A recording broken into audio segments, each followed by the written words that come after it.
It's pitch black outside. Your car starts filling up with water, and all you can do is just call for help. That's how the new year began for many people. And tonight, for the first time, a Wilton couple is sharing their New Year's Eve storm rescue story. And we're also introducing you to the volunteer firefighters who saved their lives and countless others. Wilton is a pretty diverse community. I mean, we have people that have lived here for generations, bigger, newer homes, and you also have, older homes, which is really dynamic. And it's one of the things I love about Wilton as well. It's a growing community. This community is very spread out. That being said, it's a very close-knit. Everyone's a friend, everyone knows somebody. We respond from the north side of Grant Line down to basically Twin Cities, and then west to 99 and east to Jackson Highway. I knew the New Year's Eve storms were coming. I knew they were going to be big storms. However, nothing could have really prepared us for the magnitude of what happened that night. One of our first calls was at like 4 p.m. and then after that it was nonstop the entire night. As soon as the evacuation orders were issued, the roads were already starting to flood. So by the time people were leaving the district, the roads were already closed off. The water was already blocking these roads and people didn't know the depth. And so people were getting stuck in these 2-lane roads, cars were blocking the traffic, and it made it very difficult for us to respond to calls. By the time the floodwaters came, CHP, Sac Sheriff, there was no way they could get to us. Consumers Fire, Metro Fire, we were isolated. We were it for the district. When we talk about Wilton being an island, all of our exits were gone. From us to Jackson Highway, the road was flooded. We ourselves, in our high water vehicle, we couldn't get through. Dillard to 99 was closed off, Arno was closed, and it was all because of flooding. Same thing with Wilton Road. The water was getting up to the bridge and starting to damage the bridge, so we couldn't get out or get in. And I think that was the majority of our rescues were people trying to exit Wilton. This night was honestly like the perfect storm. It was New Year's Eve, so people were trying to get to their families. And then 99 closed down, so they were diverting people through Wilton. And we were, at the time, blocked off in all directions. There were no exits. We just had to tell people shelter in place. You gotta understand, with our protection district, we don't have swift water rescue services. We don't have boats, we don't have jet skis. We have PFDs, we have rope bags, and we have helmets. Some of the rescues that we made and some of that water was probably qualified for a boat and probably qualified for helicopters. We were able to adapt and overcome to those situations. I think for the district in total, we ran about 50 calls. My engine company, we had 18 water rescues. I remember seeing hundreds of cars on Dillard Road just blocking off, abandoned, flashers on, and we didn't know if people were inside, if they'd already evacuated. So every time we get these calls for sinking vehicles, we were looking around, and it made it very difficult for us to find who actually was calling 911 at the time. We'd pull up to situations where a car was underwater and we'd have to make a rescue, but we'd also see cars driving by them and trying to get through. Typically, they would probably get halfway into these floodwaters to where their engine would just seize. And the floodwaters came about to maybe the base of their windowsill, and we would have to walk out in these waters with just a long tool to sound in front of us to make sure that we weren't walking into a ditch or to a hole, and to make sure that the depth was okay for us to walk in. So I remember throughout the night, we were walking in waters that were up to our chests. It was absolutely freezing. A lot of the people that we saved that night were elderly couples. Right, so when you get them into a colder climate in water up to their chest, it's a huge concern for us. We had no sleep, and it was just back to back. Every time we would clear a call, another one would come up. These people are counting on us. We can't stop. The calls don't stop. We're all they have. We got the dispatch, Arno and Carrie, for the vehicle sinking in the floodwater. We stopped and grabbed some Chinese food because it was actually his birthday. We start heading towards home, and Wilton Road is closed, Dillard Road is closed, and we're going, oh great, now what? We get off on Arno Road because we know that you can get through on Arno. We thought, okay, if we go some of the back roads and we had a 4-wheel drive, we figured we'd be okay because we were fine in the 97 flood. Then we get on Arno Road, and all of a sudden, I mean, the water was 6 inches, and then in less than 10 minutes, it was 4.5 feet high up to the top of the truck. The engine was covered up. So we called 911 and told them where we thought we were at. At that time, it was light, and we could tell that the water was rising really fast, and it was getting scary. Floodwaters were at their peak almost. We were in the truck about an hour and a half because it was light when we called, and it was dark, and there's no street lights out in the country. The water inside the truck was up to here on me. Literally, things were floating, and I'm going, okay, what do we do? 911 wanted to get us to climb on the top of our truck, and I said, I can't. 72 years old, I'm gonna fall in the water if I do that. It was a real current. You could just feel it, and you could see it. I mean, it was just rushing. So we started making our way over here, and we noticed from here, about 100, 150 yards down the road, basically what looked like a lake. And in that lake, we had a black pickup truck. And the black pickup truck had its driving lights or fog lights on. We could see them driving, trying to find us because it's dark and they're looking all over. And I remembered that I had a flashlight on my phone and I had 12% left. And I turned it on and I'm like this out the window trying to flash them down, and I'm hoping that that's what they saw. I remember looking back at my window and I see a little bright light waving from their window. I said, that's probably them. I ended up flashing my light back at her just to let her know that, hey, we're on our way. We saw them turn around and come down, and then they had to walk all the way down to our truck. I noticed that the water had risen and you could start to feel the current. Now we were working against the current. So it was more of a kind of light bulb in your head, like, okay, we got to get going. Oh, I was so thankful that they were coming. I was just so grateful, you know, and I felt kind of stupid that we got to that position, and then it was just unbelievable. Never imagined ever that we'd be in anything like that. So we're very lucky, and we are very grateful to these firemen because I don't think they get the recognition that they should get. And I really appreciate it that they saved our lives. I appreciate the guys, you know, that come out to get us. And I just would like to see the county and stuff take more, you know, a proactive thing with flood control. Because I don't feel that they really take care of the county like they could. It took me several days before I could even get in the car again to go to drive into town because I was scared to, you know, it just kind of really gets to you and you think, God, what if it happens again and I can't get back home? You know, at the time, we were just doing what we had to do. After the fact was when it started to really hit. A couple days after, when we started hearing that there were fatalities, like, you know, that's extremely tough to hear. You know, with all the rescues that we made, any of those people could have passed. So to be able to be there for that, it's a day that I'll never forget in my entire life. Primarily a volunteer department. We have 3 full-time captains, and the rest are shift firefighters. So they come in, they work a shift, and they get a stipend. They were a training ground for firefighters moving on. Any day we could have anywhere between 1 and 8 guys show up. When we see people out in the community, they know who we are, we know who they are, and it creates that really tight bond between the fire department and the community. You know, even on off days, just to be able to help the community, because it is such an awesome community and a tight-knit group. People come by and drop off gifts for us because they are so thankful for our services. You don't really think about how hard they work, how they put their lives on the line for people they don't even know, and they don't get the recognition and the gratitude that they deserve. That's why I took them a thank you card, because I wanted them to know how much I appreciated it, that we did, because they deserve that kind of recognition, and I'm sure they don't get that much. It's a privilege to be in the position to actually do this job and to work with like-minded individuals, especially on that night. We all definitely had the same goal of pulling out as many people as we can in the time frame that we had. I mean, I love this department. Having all the training that we had helped immensely. I mean, we all ended up safe, and we made multiple saves. This is what we do. This is why we signed up for the job. This is what we look forward to, you know, helping people. It's not every day you can come to work and save someone's life. Really proud that I was able to put this uniform on and go out there and make a difference in someone's life. If I go the rest of my career without, you know, helping anyone out, it'll all be worth it, because I made a difference in someone's life that day. We all did.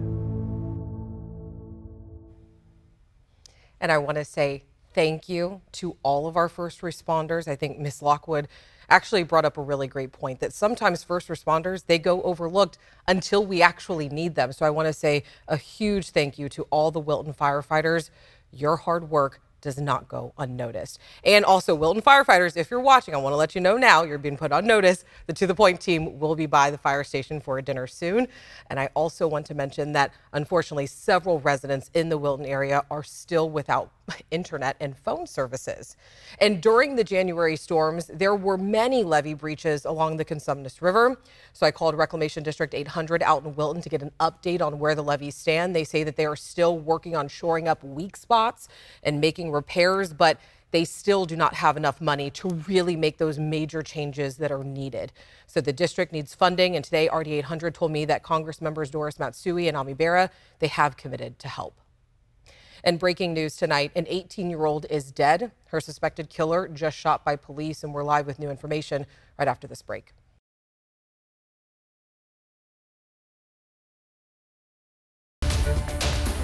We're back with breaking news. An 18-year-old woman was just killed in Rancho Cordova. Her suspected killer was just shot in Elk Grove.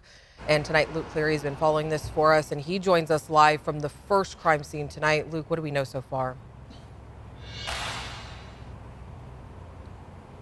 Well, just moments ago, as we're coming on the air here, Ramsgate Way reopened by authorities as their investigation continues. We've seen an emotional scene play out here as neighbors, potentially family members of the victim, crying out in anguish here on the street where, as you mentioned, an 18-year-old young woman was killed tonight. We still don't know exactly why or how she was killed, but what we can tell you is that a suspect is in custody tonight. Detectives who were working the scene here were able to figure out who he was and find him in Elk Grove, where they tried a traffic stop and then he led them on a short pursuit. Sac County Sheriff, CHP, Elk Grove Police, all involved, and the suspect was shot at least once when they tried to bring him in. We do know that he's recovering at a local hospital right now, and all of the officers and deputies are okay. No injuries among the authorities, but we're still working to learn what, if any, relationship there was between the suspect and the victim, and exactly what were the circumstances of the pursuit and the arrest. The suspect has been identified as 22-year-old Davion Lewis. And again, we don't know the identity right now of the victim, but the crowds of people that have gathered here on Ramsgate Way appear to know who she is. They've been awaiting new details, more information, even as the sun has set and the temperatures have begun to drop here. It's a really sad evening in this neighborhood in Rancho Cordova tonight. Alex. All right, Luke, thank you so much for the update. We appreciate it. Also new tonight, PG&E will now face trial for the Zog fire.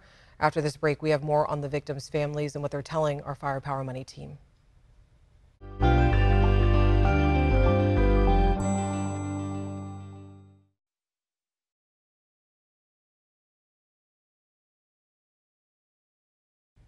A developing story tonight, PG&E will be headed to trial and will have to answer to felony manslaughter charges for the 2020 Zog fire. Now, 4 people were killed in that fire that PG&E is accused of starting. Our Firepower Money team has been covering every one of the preliminary hearings leading up to this moment. Here's our Tyler Horst with the details. The judge here in Shasta County ruled there's probable cause for 7 felonies and 4 misdemeanors against the power company. The question now is, what will a jury make of those charges? Susie Bewley broke into tears when the judge issued his ruling. PG&E could be found guilty to felony manslaughter charges in the deaths of her granddaughter, Fela McLeod, and Fela's mom, Elena. Both burned to death in the Zog fire, along with 2 other people in the hills above Redding. Susie wasn't ready to go on camera after an emotional day, but she told ABC 10 she's pleased with the ruling, but it doesn't take the pain away of losing her family. In their closing arguments, the Shasta County DA's team said the tree that fell into PG&E's lines and sparked the Zog fire was one of many ticking time bombs PG&E left in the forest, and that not removing that tree was not only criminal, but callous. We're ready for trial. They're ready to continue on and take this case all the way through to the end. The judge didn't find probable cause for charges related to smaller fires in Shasta County, but District Attorney Stephanie Bridget is pleased the counts for the Zog fire, their main investigation, could now go before a jury. We did not commit a crime. That's PG&E CEO Patty Poppe in a video the company produced after the charges were first filed.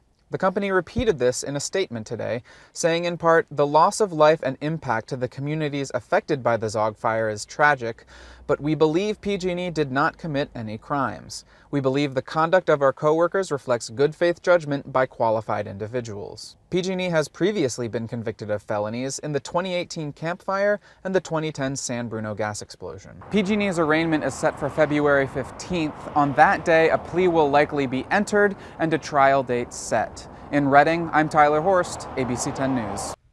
Thanks, Tyler. Again, the ABC 10 Firepower Money team has been covering this case gavel to gavel. At times, we've been the only media in the courtroom, so we will continue to be there in the courtroom to bring you the latest information on this case. They blame it all on my mental illness, or my drug use, or my alcohol use, and then I stopped my drug use and my alcohol use. Then they put me on medication that doesn't work. And like there's like serious side effects from my body shaking all the time, like my hand hurts all the time. That was Carlos. He says that he's been experiencing homelessness his entire life, and he currently lives in Cesar Chavez Plaza, and he's what experts in medicine and public policy call a member of the revolving door. So here to talk about what that means and solutions for it in Sacramento is Devin Truvy. Devin, what do we understand the revolving door to be in this context? Right, so it's a person experiencing homelessness that goes into the ER for care, only unfortunately to have to return to the streets and then back to the ER for continuous care in situations like that. Now, for those repeat patients that come back as many as 4 times in 90 days, only about 1 in 10 have housing, and 39% of the unhoused repeat patients, they have substance use issues. Now, some of the solutions that doctors from UC Davis like would be resources to enroll them in long-term outpatient programs, but they need more, which is why Sacramento Mayor Darrell Steinberg was also a part of the conversation today to address how the new city-county agreement can help. Navigate them to a core center, a county-run mental health center as opposed to an emergency room, to have the beds to back it up. Then we have a much better chance of helping people actually succeed and cleaning the city. And there was a big focus at the seminar today about the myths surrounding the unhoused community and their want to get medical care. You know, some say that they're refusing care, they don't want help. Is that true? Well, Dr. Amy Mullen, who was the speaker there, she also is an ER doctor at Davis, where all this data came from, and runs the substance use program there. She'll tell you that's simply just not true. And people experiencing homelessness who come into the ER and get enrolled in one of those substance abuse programs, 67% of them will come back for follow-up care. That's people like Carlos, who you just heard from earlier, but also, again, hyper-local data straight from the Davis ER over this entire last year. So it's our local population. And it really goes against the idea that people think that, you know, unhoused people are filling up the ERs, right? Right, absolutely. 95% of people in those ERs, that's people like you and me. Only 5% are from the unhoused population. Yes, they are likely to be those repeat patients, but doctors will tell you that's a lack of resources, not the homeless taking up space and increasing your wait time. Their complaints are the same as you and me: shortness of breath, abdominal pain, all things you and I would go to the ER for. So Mayor Steinberg said it best: the fact that homelessness and those experiencing are in the ER reflects a failure in the system, that is where they go to fill a prescription where you and I would go to the pharmacy. They just need more resources. All right, Devin, thank you for following this. We appreciate it. We'll be right back after the break.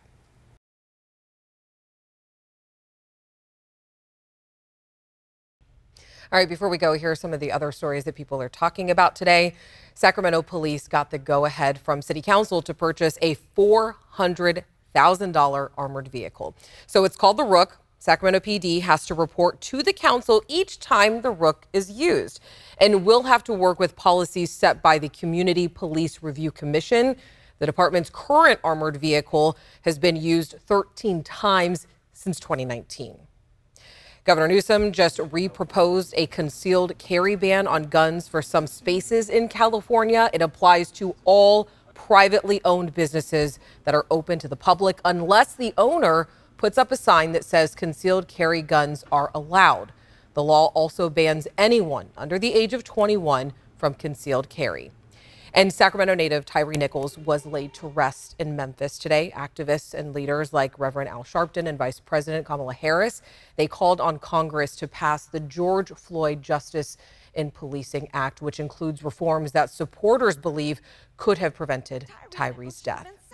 We will have more on Tyree's funeral coming up tonight on Late News Tonight at 11. Hope you have a wonderful evening. I'll see you right here tomorrow.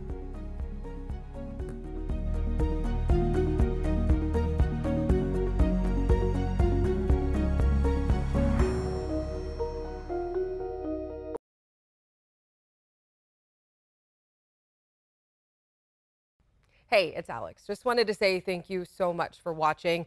I really love hearing from everyone, and I hope that you'll stay in touch. Reach out to me on Facebook at AlexBellTV, or you can email me at tothepoint@abc10.com, or you can even send me a text message at 916-321-3310.